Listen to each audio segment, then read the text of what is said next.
হাই friends, সকলোকে শুভ সন্ধিয়া জনাইছোঁ। আজি মই আপোনালোকৰ আগত এয়া চাওক, cognition learning and socio' cultural কনটেক্সটৰ DLED তৃতীয় ষান্মাসিকৰ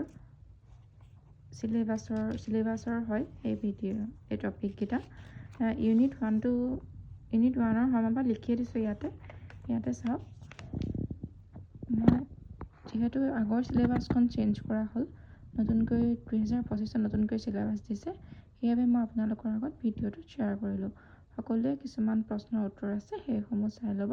আৰু ছেকেণ্ড পাৰ্ট যদি লাগে তেনেহ'লে প্লিজ কমেণ্ট কৰিব। লাইক এণ্ড কমেণ্ট কৰিলে বুজি পাম যে আপোনালোকক ছেকেণ্ড পাৰ্টৰ প্ৰয়োজন হৈছে। নিশ্চয় আপোনালোকৰ বাবে এই ভিডিঅ'টো অত্যন্ত উপযোগী হ'ব বুলি আশা ৰাখিলোঁ।